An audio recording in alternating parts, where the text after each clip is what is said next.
Good afternoon, everybody, and welcome to another edition of the Seth Joyner Show. I'm happy to be with you guys today.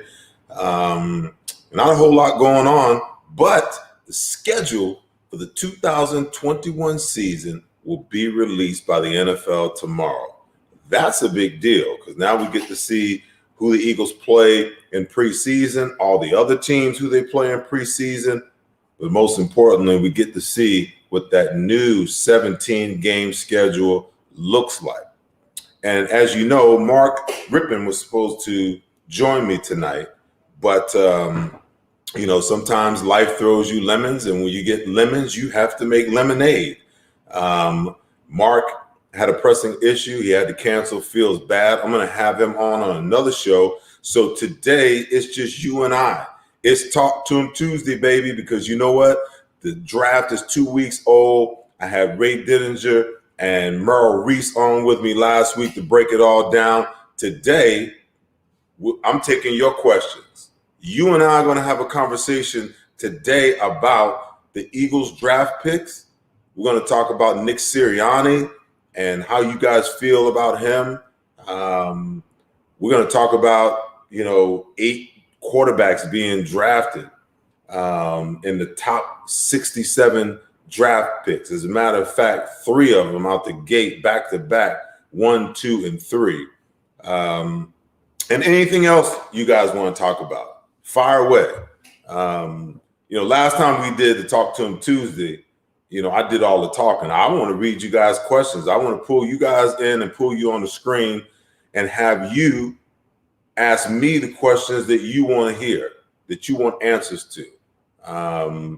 So, hey, listen, fire away, and I'll answer whatever questions you have, whatever comments you may want to throw out the gate. I'm going to give my man Adam some love here. He said, enjoyed Merrill and The Godfather last week. My goodness, if you think you enjoyed him, Adam, then you know I enjoyed him. You're looking at when you watched that show last week, do you realize there was over 80 years, maybe even close to 90 years worth of Philadelphia Eagle knowledge, Philadelphia sports knowledge between those two gentlemen. They have a deep-seated love for the Philadelphia Eagles and everything Philadelphia. It was just a pure joy to have those guys on the show with me last week. I'm just going to try to scroll down here as we go. Let me see. Bernie says he's at work. How you in here if you're at work, man? Throw a question if you're at work. You can participate. I will answer your questions. You can go over to YouTube, even though you're on Facebook and this is live. You can go over to my YouTube channel, the Seth Joyner Show, subscribe over there. You can watch the show anytime you like. So Bernie Grant, if you've got a question for me, throw it up here. You already made a comment, so that means that somehow, somewhere you're watching. Throw a question, I'll answer it. You can go back and watch it on YouTube and get your question answered. Let's see, who else do we have here? A lot of Aaron Rodgers chatter right now. Emilio Rodriguez wants to know, do you think Aaron Rodgers will be a Packer next year? I'm going to be honest with you. Some of the things that Aaron Rodgers has said over the last week and a half, 2 weeks, if you will, it leads me to believe that it's kind of difficult for him to walk those things back, kind of difficult for them to repair that situation. But you got a MVP quarterback from last year. You got a guy that the organization has committed substantial resources to. I find it difficult to believe that the Green Bay Packers are going to let him walk or trade him because he's disgruntled. As far as I'm concerned, you figure out a way. Grown men have to figure out a way to figure it out at the end of the day. I think the Green Bay Packers are better off with him. I think that he's better off with the Green Bay Packers. What he's formulated and what he's created with, the guys on that offense. If he goes somewhere else, he's got to recreate that all over again. Listen, I don't know. You don't know what was said, what was done to really make Aaron feel the way that he feels. But obviously something's amiss because the one thing the organizations do, they try their darnest to try to figure out a way to keep their quarterbacks happy, monetarily, players, you name it. Everything they try to do, everything they can do to keep their players happy, especially the quarterback. And something's amiss with these guys. And it's just interesting to me that this is even a topic of conversation. Let's see. I'm scrolling back to the top because I want to make sure I don't miss anybody's questions. Let's see.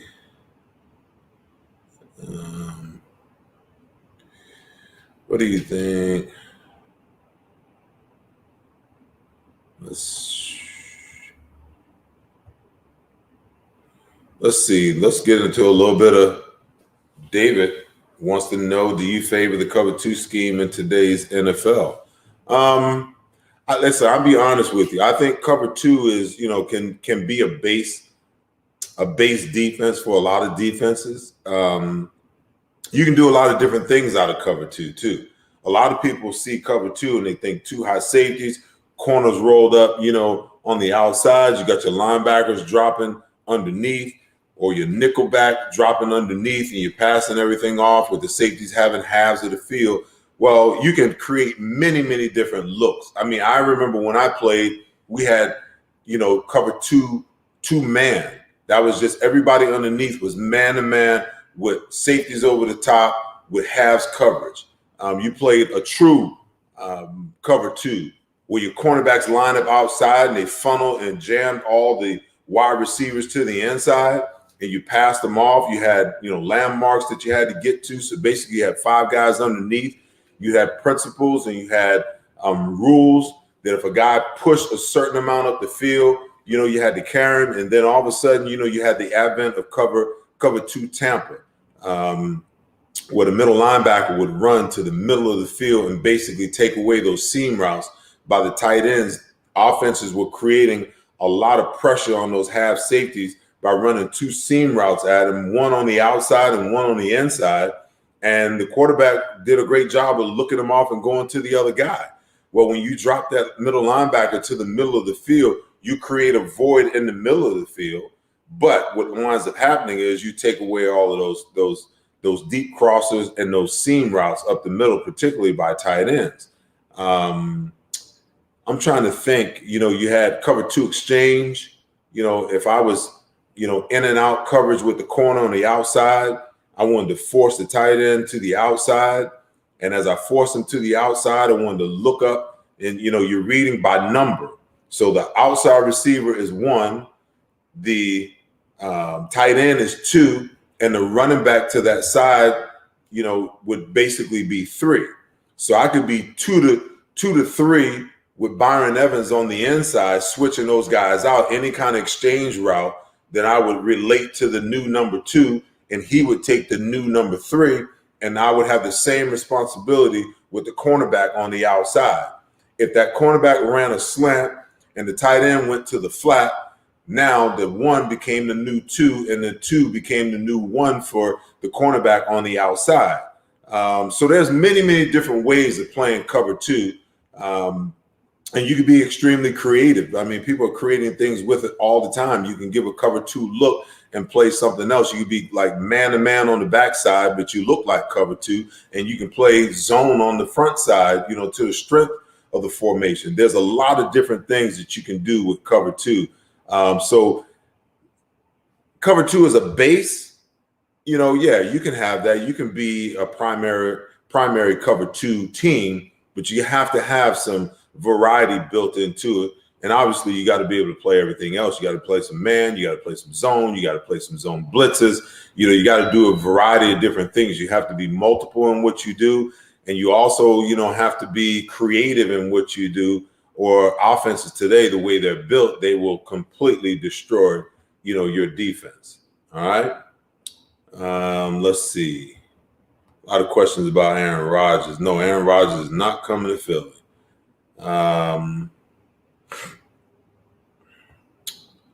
Jay Koch. Jay wants to know, do you think the defensive scheme has the players to make it work? Jay, I'll say this. I think that the Philadelphia Eagles in 2021, in my opinion, are going to be better than anyone thought that they would be. And I'll tell you why. Let's start on the offensive side of the ball. And I know that your question is defense, but I have to address the offensive side first. The offense, when you bring in a new scheme, a new coaching staff, so on and so forth, the offense is the first part of the team, in my opinion. They evolve first. Defense always takes a little longer to get it right. Why that is, I have no idea. Now, to your point, the players. I think the Eagles have improved tremendously on the defensive side of the ball, but I also believe that they've got some work to do. There's question marks in the secondary. There's question marks, at one corner. There's question marks at both safety positions. You got, Kevon Wallace, who has to step up in year 2. You've got Stevens that you just drafted from LSU. The Eagles drafted him as a linebacker. They designated him as a linebacker. But if you look at the film, you see him playing in the hole, and you see him playing safety and slot corner and all these different things. You see him doing a lot more of that than truly a pure linebacker. You got Rodney McLeod coming back off an injury, and how ready can he be? I think the Eagles have addressed the depth at the defensive line by drafting 2 defensive tackles and a defensive end, and potentially, help on the outside at the rush position, and linebacker. They draft Johnson out of Tulane. They designate him as a linebacker, but I don't think he's truly a linebacker. I think he's more of a rush in. They didn't draft any pure linebacker that's going to play off the ball behind the defensive line in this draft. But they signed Wilson for the Minnesota Vikings, and I think that he's going to be a viable starter. And then you got Singleton coming back off of a decent year last year, and you've got competition with all the young guys. So you throw all that into the mix as far as the defense is concerned. Hey, we don't even know what type of scheme they're going to run. We don't even know what they're going to look like until we get the preseason. There'll be some chatter in training camp, and no one really knows, what the access is going to be for the media in training camp, so you can get a bird's eye view of exactly what they're going to do. You probably can go and look at, Gannon's past teams, that he's called defenses for, and kind of get an idea of what they're going to do. But at the end of the day, no one really knows. I think the offense is going to be better because you got a lot of young players on that side of the ball. You finally got a number 1 wide receiver. I have supreme confidence that Jalen Hurts is going to continue to develop and be the guy. You've got a loaded running back room. With Miles Sanders and Boston Scott and this Gainwell kid, and then we signed Jordan Howard back, and then we just picked up Kerryon Johnson, and the list goes on and on. There's a lot of futures guys that were signed that are still, we haven't even seen those guys play. So you're going to have high competition there, which means you're going to probably have great production there when you have that kind of competition at a particular position. If the offensive line stays healthy, I expect for the offense to play well. The big question mark for the Philadelphia Eagles in 2021, in my opinion, will be, the defense and the improvement on special teams. If that happens, then this rebuild, in my opinion, may come on, a little less. It may take a little less longer to actually get it done. Kels A wants to know, what free agent cornerbacks do you think the Eagles will sign? I know, listen, there's a few of them out there. Richard Sherman, you have to ask the question, does he have anything left in the tank? He never really was a burner. He was a technician, a study of the game, a study of how guys ran routes, pretty much played in a cover 3 system, that made it look like cover 3 all the time. But, he played a lot of man out of that cover 3 look. I'm not sure which other top-notch guys are out there available. But I can see the Philadelphia Eagles, depending on how much money they have left after they get, these rookies signed, how much money they have designated for them, if there's money left over and there's fluff left over for the regular season that allows them to address needs as the season comes on and as the season progresses. It's not that far out of the realm of possibility that they can bring in another veteran. But I think, I think they love this McPherson kid. And even though he was drafted, in the fourth round, I think they feel like he has the ability to come in and challenge all takers and win this job. So, we'll see. I think the closer we get to training camp and the preseason, if they feel like they need another veteran corner, by that time, the price will be so minimal for them to bring a guy in that they can probably make it happen without it being too much of a burden as far as the salary cap is concerned. All right. Toby Cooper wants to know, what's my take on the new coaching staff? Well, Toby, listen, it's funny because people have been asking me this. I've been in Philly playing golf the last 2 days, and the guys that I've played with the last 2 days, every one of them, hey, so what do you think about the new coach? Hey, what do you think about the new coaching staff? I will say this. I made the mistake, of prejudging Doug Peterson when he first got hired. Now, let's just be honest. I think everyone had doubts that Doug Peterson could be the guy. And there's been a lot of talk, especially, with the dysfunction as far as the organization is concerned. There's been talk that, the Eagles got lucky. They caught lightning in a bottle, so on and so forth, as far as, Doug Peterson was concerned. Be that as it may, when Mike Lombardi came out and said that Doug Peterson was not an NFL coach, okay, I was like, wow, somebody actually had the cojones to actually say it. The next day, every leader on the team came out in defense of Doug Peterson. And that forced me to stop and evaluate the situation from a different perspective. Because the one thing that I do know, in order for you to have a successful football team, your players have to believe in what you're selling. They have to believe in you.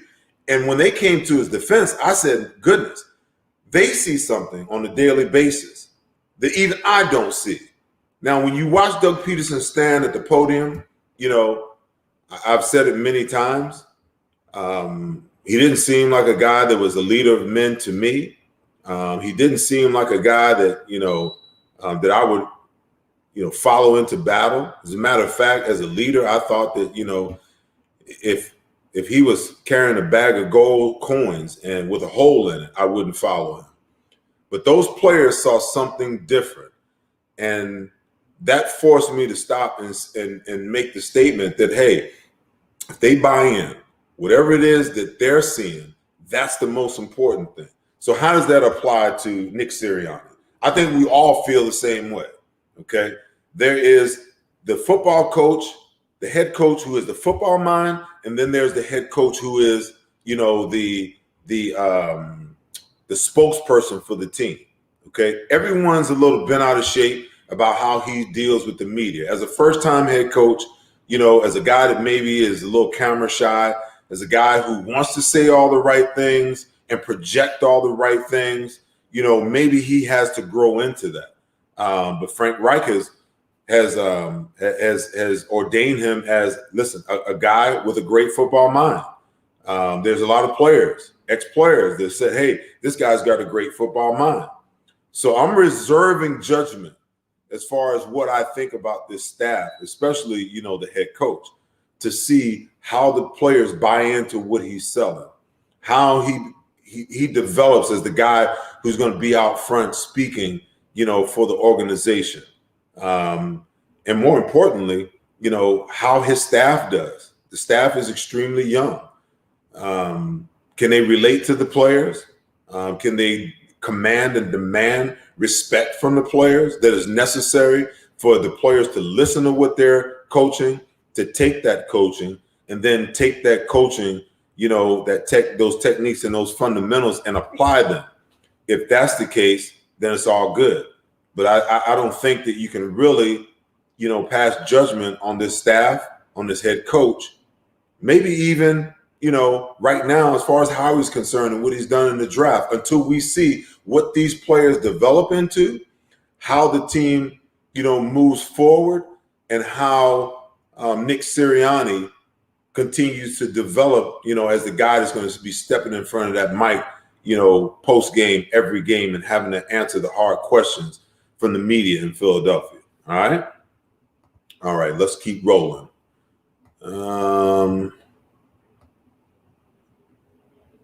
Let's see. Adam, you blowing it up today. Adam says, supposedly the Eagles signed a free agent running back off an injury. Yeah, they just signed. I was shocked too. They signed Kerryon Johnson from the Detroit Lions. Wrong sport. From the Detroit Lions, and he's been hurt. I think before he got hurt, he was a pretty versatile running back.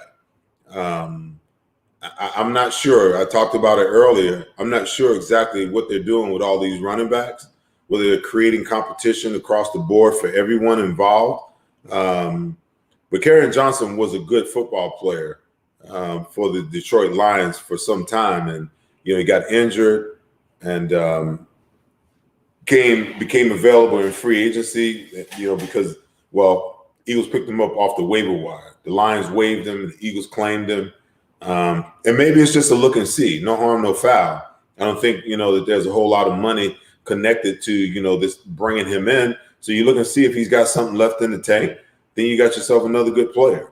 If there's nothing left and, he's struggling, to get back to what he used to be, no harm, no foul. You release him and you move on.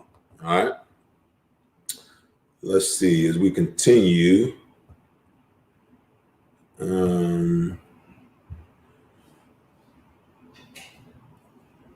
Let's see. How do you feel about the offensive line? Now, this is important, and this is also interesting. John Potter wants to know, how do you feel about our offensive line with Dillard and Brooks coming back? Do we stay pat or make moves on fixing this? Listen, I talked about it earlier. I think that the offensive line is going to be key to the development, of this young offense. Right now, I find anybody that would disagree with me, it's hard to believe that, you don't see Jordan Mailata as a starting left tackle. Now, I know the Philadelphia Eagles drafted Andre Dillard 2 years ago. The intent was he was going to be the heir apparent to Jason Peters. But we haven't seen enough from Andre Dillard to believe that he can be that guy. Now, what does the organization want? The organization wants competition. The organization wants Andre Dillard to win this job. Why? Because they drafted him in the first round. And if you draft a guy in the first round, you want that guy to prove your intelligence, your evaluation process. You want him to prove that, he's not a wasted pick. I'm not so sure that he's a wasted pick, but I'm positive that he's not one of the two starting tackles for the Philadelphia Eagles. He's just not right now. Now, he may develop into that guy. The competition may create that guy, but right now, he's not that guy, okay? When you talk about Brooks, listen, you're talking about one of the premier guards in the game, leading up to, these past 2 years of injury. Last year, he got injured before the season even started. If you guys, follow him on Twitter or you follow him on social media, you can see he's been training, he's trying to get his body right, in phenomenal shape. If you can get that guy back and you can get back what he brings to the table, it only makes the right side of your offensive line better, because he and Lane Johnson and Jason Kelsey, the three of those on that right side, is formidable. Formidable. When they're healthy, they are tough to deal with. When you need a yard, you can go behind those three guys to the right side and get what you need. The question is going to be on the other side. It's going to be the tackle and whether, Dickerson comes in, who I'm sure the Eagles drafted as Jason Kelce's replacement. Whenever it is that he hangs up the cleats and decides that he's done, I believe that Landon Dickerson is that guy. But Landon Dickerson can also play guard. So do you create competition on that side across the board? He and Seumalo. Seumalo has the job. But do you make Seumalo a little uncomfortable? Do you thrust Seumalo into the throes of competition to find out whether he really wants that job, or has he become complacent with having won that job or them giving him that job? Okay. So I'm not worried about the right side of the line. I think, Brandon Brooks has, gone through his little injury period. I think Lane Johnson will come into this year 100%. Last year, the Eagles had no business allowing him to even be on the field with his ankle the way that it was, and it just got progressively worse. Sometimes, I said it last week, sometimes organizations have to protect players from themselves, and last year with Lane and that ankle, that was the case. But I think the real competition is going to be over on the left side. Jordan Mailata, Andre Dillard, who I expect for Jordan Mailata to win the job. Now, with the Eagles, first round pick, 7th round project. Okay. The 7th round project is proof that Jeff Stoutland can get it done, and he got Jordan Mailata to play at a high level. I think he has Pro Bowl potential. Whether he's allowed to win that job over Andre Dillard, and you have a first round draft pick that's sitting on the bench as a backup, that remains to be seen. And then, the competition, I think, that will be very, very interesting is a healthy Landon Dickerson pressing Isaac Seumalo for the starting job over on the left side. All right. All right, let's go. Let's keep it moving.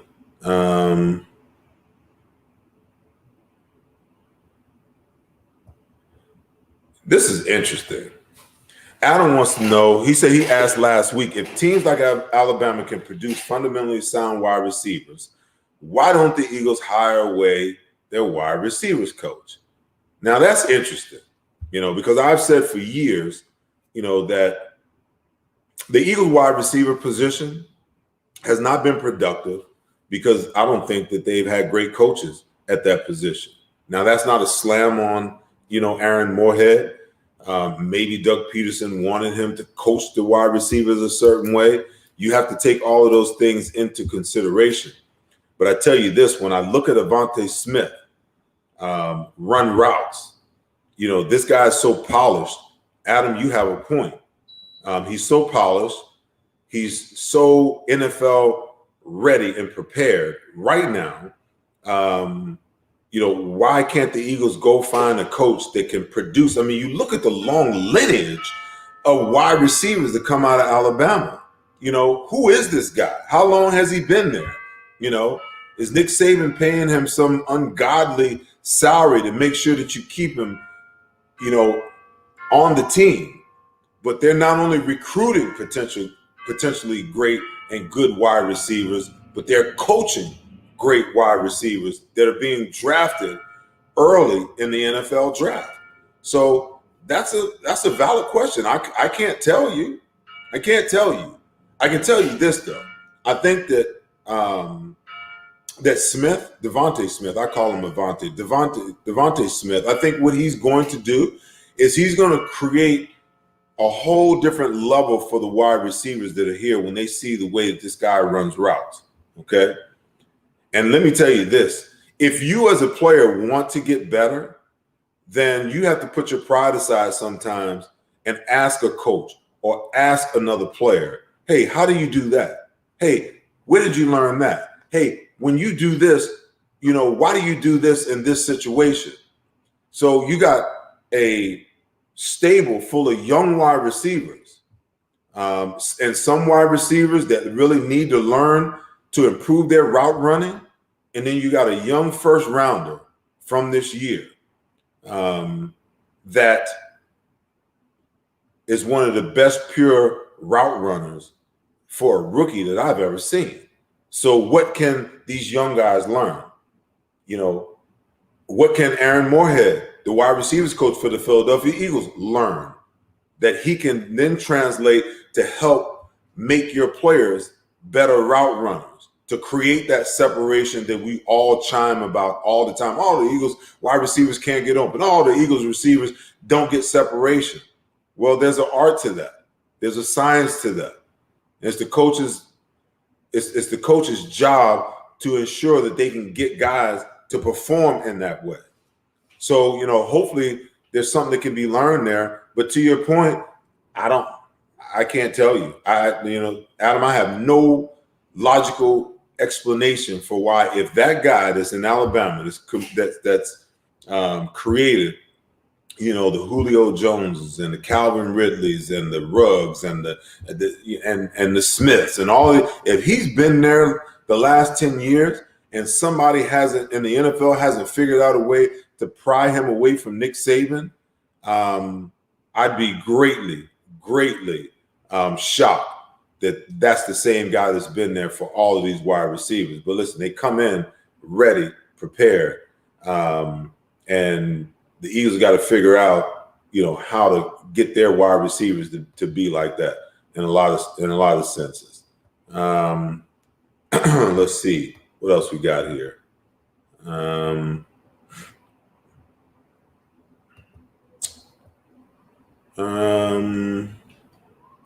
Emilio, you really want to talk Dallas, huh? I'm gonna put both of your questions up here. So Emilio wants to know, did Dallas fill enough holes? Oh, it's a continuation. They fill enough holes to make a difference in the NFC East. Hey, listen, the NFC East for the last 4 or 5 years has been all about the Dallas Cowboys and the Philadelphia Eagles. I love Micah Parsons. I think that he changes the entire complexion and mentality of that defense. And he creates the kind of pressure from young guys for the young linebackers that are there.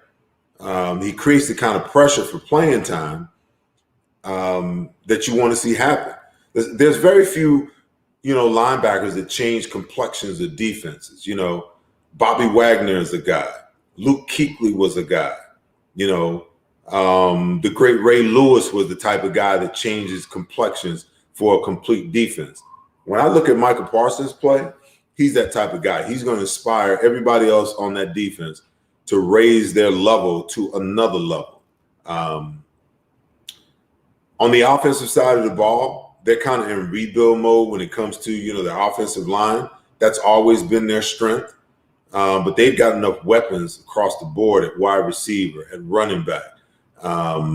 They picked up a tight end this year in the draft, which they're counting on to, help with blocking, and also a guy that can get down the field and catch the football. They've addressed some needs. I'm not so sure that they fill all their holes to really make a difference. I think that, each team in the NFC East is pretty much, they're coming. Now it can be debated how far off each and every one of them are. And it can be even stated rather than debated that you give the leaning nudge to the Dallas Cowboys based on paper on what they have available and the moves that they've made. But I'll say this, about Dallas, and I'll say this about Jerry Jones. If there's a way that they can mess it up, if there's a decision that they can make or a statement that they can make to screw it all up, they will. Whatever can go wrong will go wrong. You can almost count on that because Jerry wants to be out front. He wants to be the linchpin. And as long as he continues to be that way, and as long as he continues to insert himself into the game above the head coach and the players, then Dallas is going to continue to struggle. They will never get to where they need to be or where they want to be until he steps back. and that's just not in his nature. So that's my comment on the Cowgirls. Just really made me uncomfortable just talking about them. Let's see. Well, seeing me, Eddie, I want to I know the draft is over, but I want to address this. So you asked me if I want a question. You say you got one for me, CM Eddie. Wouldn't it have made sense for Howie to trade down on draft night? A desperate team may see a guy still there at number 6, and they would have given the Eagles more draft capital. I guess there's a couple of ways you can look at it. You had an opportunity to garner another first-round draft pick to move back in order to make the move that you wanted to make. Maybe that possibility isn't there, CM, if you wait to draft night. Now, it's always easy in hindsight to look back and say, we could have did this, we could have did the same thing. Okay. But when you're at number 6 and because of all the chatter that's going on with the quarterbacks, that there's still going to be quality players at 10 through 12, then you start to realize and you start to understand that, hey, if I can get more draft capital, we've got a 1 in 22. If Carson Wentz plays 70% of the time, we get another one. That one goes from a 2 to a 1. And we had an opportunity to trade, back with the Miami Dolphins and get another one. 3 first-round potential draft picks next year. It's really, really difficult to pass that up. How many times are you going to be in a position to be able to wheel and deal and procure that many draft picks in a single draft? There's very few teams that have been able to trade and have that many. So in hindsight, you can say, yeah, the Eagles probably could have got accomplished if they would have stayed at 6 and waited. They probably still could have accomplished what they wanted to accomplish. I don't think they get that 3rd first-round pick, in my opinion, if they wait till draft night to actually make all of those moves. I thought that it was a good move at the time because, I felt like at 6, there's not a single player at 6 at such a valuable spot that's really going to change the dynamic of your football team between the quarterbacks, the cornerbacks, and the wide receivers. You knew that the first 10 to 15 picks were going to be value picks because, when you have that many quarterbacks go that early, you got 4 quarterbacks or 5 quarterbacks go, in the top, top 15 or 16, then that tells you, those spots get eaten up. And if those spots get eaten up from all the wheeling and dealing, that means that all those good players are going to fall to you. And Devontae Smith fell to the Philadelphia Eagles, and they got a first-round draft pick. So they got the number 1 wide receiver that they needed, and they got an extra first-round draft pick. I mean, you can't – if there's one thing that Howie Roseman is masterful at, he's masterful at making trades, and he's masterful at managing the salary cap to a certain extent. A lot of you guys won't agree with that, but listen, when you're chasing Super Bowls because you just won one 3 years prior, all your moves are made within the window. You're basically saying, we have a window, that Super Bowl window is open, and we're going to do any and everything that's necessary to try to win another one. Didn't work out. They got themselves in salary cap hell. But next year, listen, they're going to have 3 first-round draft picks, potentially 2 2s and 2 1s.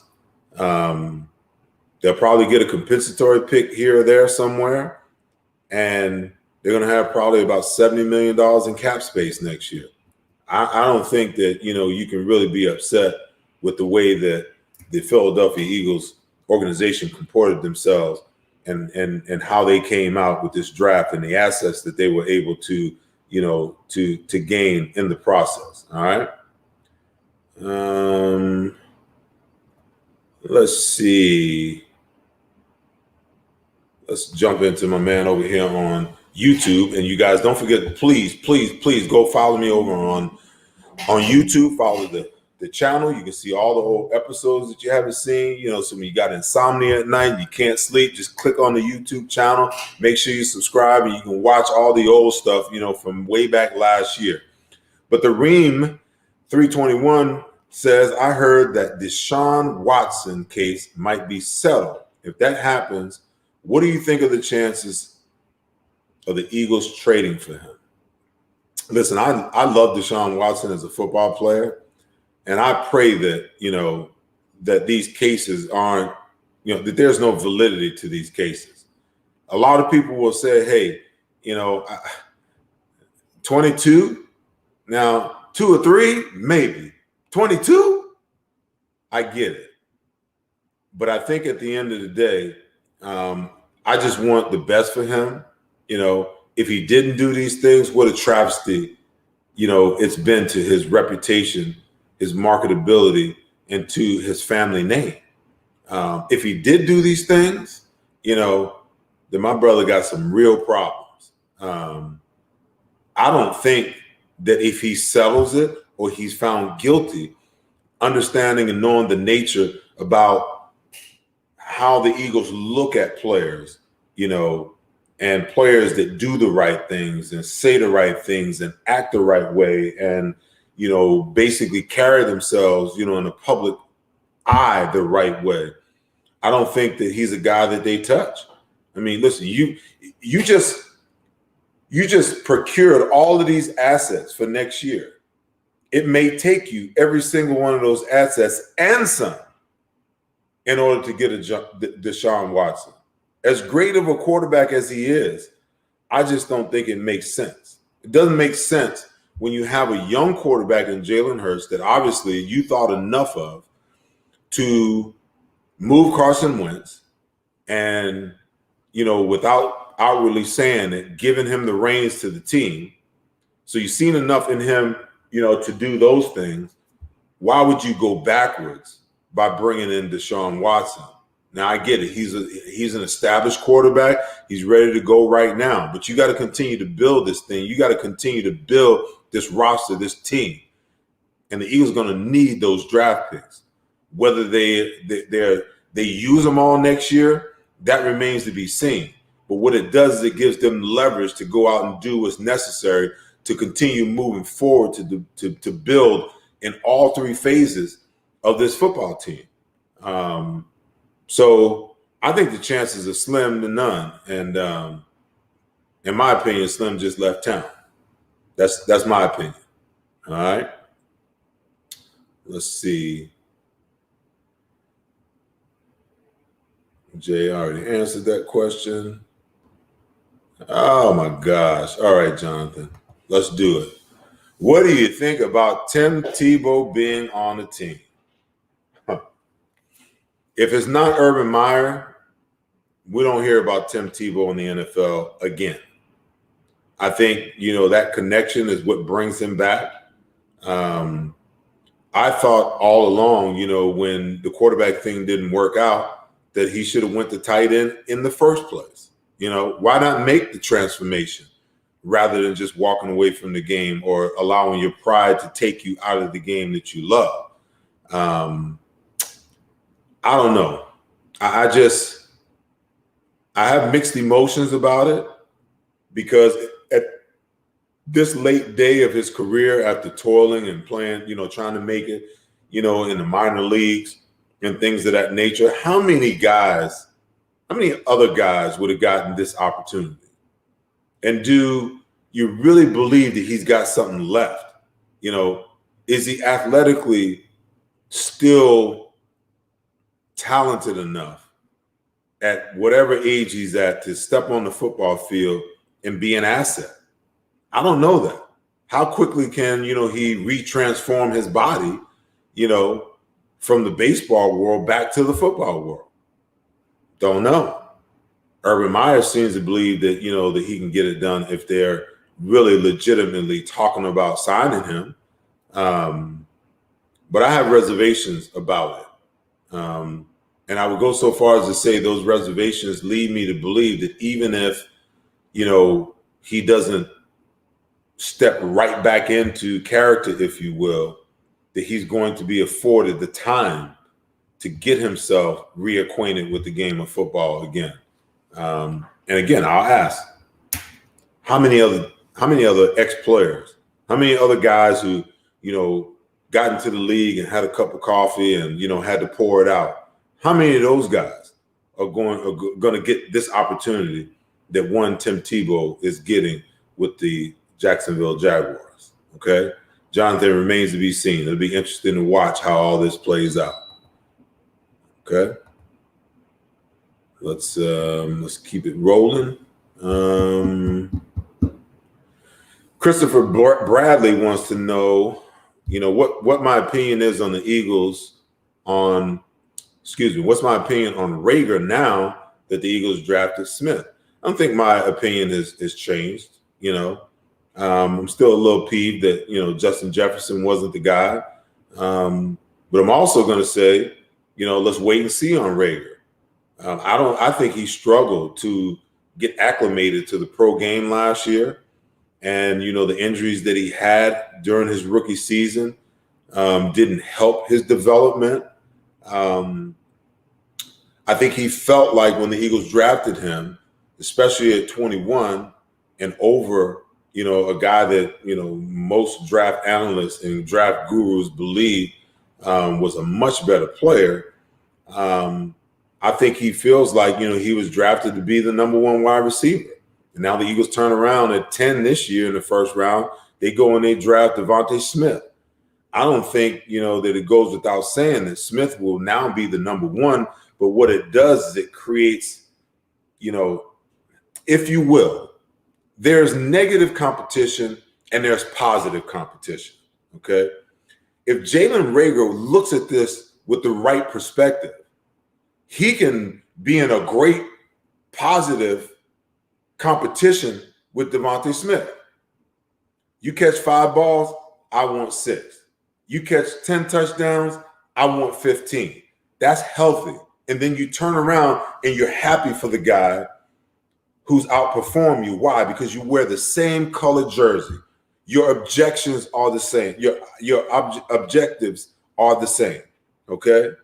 So now you can create that competition.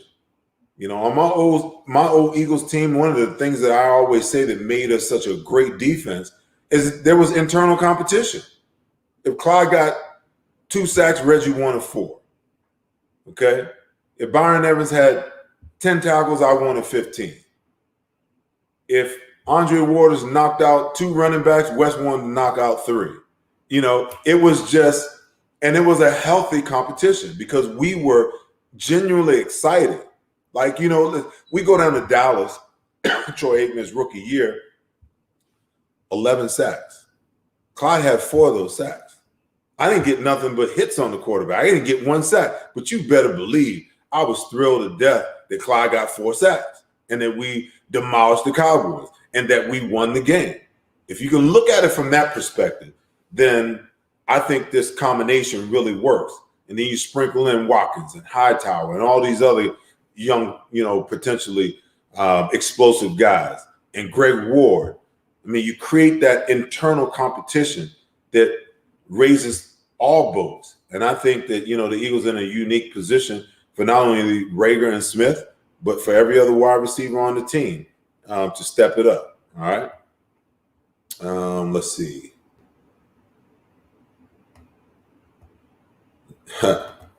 Jerry says his Susan wants one of my SJ caps. Well, in 2 weeks, we're going to do another giveaway. So you guys make sure you stay tuned.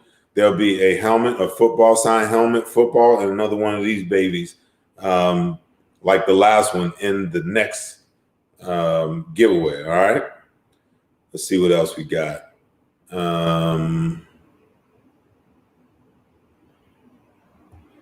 This is a good question. Okay. Andy Lugo wants to know, how do you think the Eagles should line up at the corner opposite Darius Slay? That's the biggest glaring hole on the Eagles. Okay. Well, the Eagles addressed that in the 4th round. I think they, like I said, McPherson is the guy that they believe brings considerable upgrade to the position. I will say this, though. If you go back to Avonte Maddox's rookie year, Ron Darby gets hurt, in comes Avonte Maddox, and he plays extremely well in my opinion. For a rookie, you're going to have some wins and some losses. But when I watched this guy play, I thought that he was the most fundamentally sound cornerback on the team. So we come back the following year, because I think both Jalen Mills and Ronald Darby that year got injured, and we had, I forget the kid's name over on the other side that played quite a bit, another young player. But those guys came back, and they were instantly inserted back into the lineup as starters. That was Jim Schwartz's and the defensive philosophy of his. You don't lose your job based upon injury. Well, Avonte Maddox played so well, they had to figure out where on the field they could put him. So they moved him in the slot, okay? And when you make that move, that's almost like asking an offensive tackle to move from left to right or right to left, okay? The dynamics are different. There's a two-way go. You don't have the sideline, as your 12th player to help you. Your footwork is different. The way you line up is different. Your visuals are different. There's so much that's different. And everybody talked about how much he regressed. To me, I think the Philadelphia Eagles defensive staff made a major mistake not leaving him or not putting him back on the outside. Because I thought, even though he's short, and I get it, the taller wide receivers may feast on him. But the one thing he did on the outside that his rookie year when he played towards the end of the year is he competed. He competed his tail off, okay? And he's right there. Great technique. Something that no other cornerback on this team had. They were all stand and bail, open the gate and run. They were trail technique. They were always in a chase position. But Avonte Maddox, through his technique, backpedaling, weaving, hip flip, all of these things made him the most fundamentally sound cornerback on the team. And then they were moving him from side to side, right corner, left corner, slot. That's a lot for a young player. That's a lot to ask of a young player. Now, if the Eagles make the right decision, in my opinion, and they put him back outside to compete with McPherson, I think they're going to get the cornerback that they're looking for at that position, because Avonte is going to compete. One thing that you gain from watching the film on McPherson is that he's a competitor, and he's got that cornerback swag that you need, that internal belief that he can't be beat. That is important. Last year, Jim Schwartz and his staff destroyed that in Avonte Maddox. You could just see there was no confidence there. You could see that there was doubt. And one thing that stops players from being the best that they can be, it stops them from rising, to meet their potential, is self-doubt. So you got to put players in position where they can perform and get better, and their confidence can just grow and grow and grow. Now, if they can do that and they can create that kind of competition at the opposite cornerback position, then I think that that's one of the problems that they're going to have solved on this football team. Now, they're still going to have to deal with, guys coming at them, because unless it's an Devontae Adams, unless it's a DK Metcalf, I think Darius Slay is going to have a bounce back year. And even as tough a time as he had against those guys and how his confidence level went down a little bit, I thought that Jim Schwartz could have helped him. There's no way that you leave that guy out there on the island after he struggled through the first half to face that kind of barrage in the second half. A lot of things that they did just didn't make any sense. Hopefully, the mindset will be different. So when you talk about who's going to be the guy at corner lining up opposite Darius Slay, I think they have him in these two guys. And I think that Avonte Maddox is a guy that needs to be placed back outside, a guy that can help create competition at that position for McPherson. And I think that you're going to find your guy in those two players. The competition will settle that. All right. Let's see. All right. Jeanette wants to know, what do you think about the new numbers rules? Brady thinks it's confusing. Well, Hey, listen, for protection purposes, you identify a number, you call the number out. What's so confusing about it? I don't like it because, that numbering system has always been in place for college. I mean, in college, you can wear darn near any number that you want to. The thing about being a professional is that that at running back, your number is going to be between 20 and 49. At linebacker, your number is going to be, between 50 and 59. I'm just an old school purist when it comes to things like that. But it seems more and more, Jeanette, that the NFL is becoming the new NCAA. When you look at offenses and you look at how defenses are run and you look at how they're spreading teams out and how they're taking offenses from the collegiate level and implementing pieces of it and parts of it and processes of it, into the pro game, it seems to me that, these players are going to come into the NFL even more NFL ready in the future because we're taking what they're doing over there and they're coming with a skill set already, built in. They don't have to come in and really change or learn or develop a whole lot because the same things that they're doing over there on the field, they're doing over here. Now it's bleeding over into the numbers. I don't like it, but, Brady's confuses me because, you see a number, you identify it, plain and simple. It can't be that difficult. All right. Lawrence Austin says, the Eagles have neglected the linebacker position for too long. I agree. Do you believe the linebackers currently on the team can get the job done? Or do we need a real stud there? Well, the guy that I thought could have been the stud was, Michael Parsons, but I knew they weren't not going to draft him. I really like Wilson, from Minnesota. I thought that was a great pickup for the Eagles. They didn't have to use a lot of draft capital, yet they got a guy, with a built-in skill set because of his playing time in Minnesota. I like what he does. He can cover. He can play the run. He makes plays. That's been one of my big things as far as the Eagles have been concerned. Darn it, for the last 10 years. It's one thing to have a linebacker that's efficient enough to get done what you need to get done, but because you only play a 4-2 now with 2 linebackers, in the box, it's even that much more important that one of those guys is a playmaker, okay?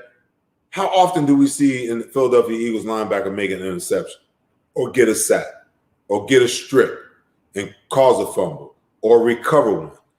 Alex Singleton, had me jumping up with pom-poms, with his interception return last year. But we don't see it enough.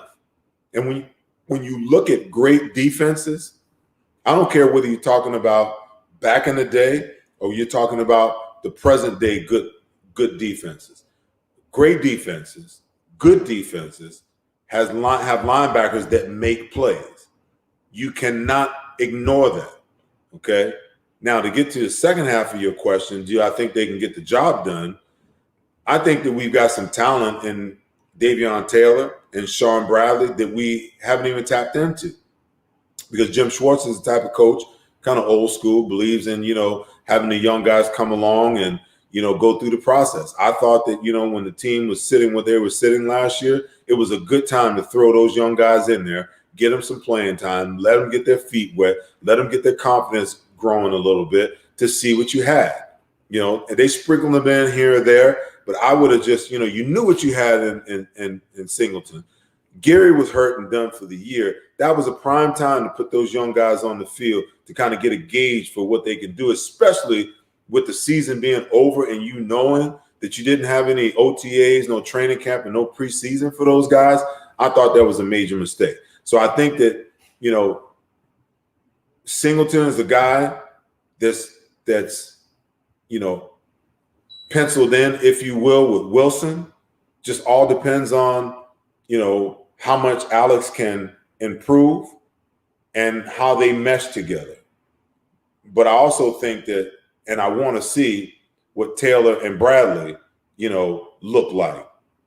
And it'll be interesting to watch their development and whether, they lose confidence and or their development is stunted because they don't get the reps that they need.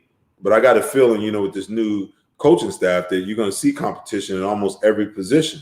And you're going to see competition to the point where, even though Wilson is the starter, even though Singleton is the starter, they won't be necessarily called starters until they actually earn it. All right. So that'll be interesting. Let's take a few more questions. Man, the hour went by quick, huh? Let's see.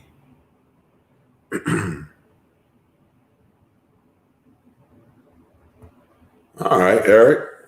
The link running at full capacity. Let's go. Now, that's not a question, but I couldn't scroll by that one and not chime in.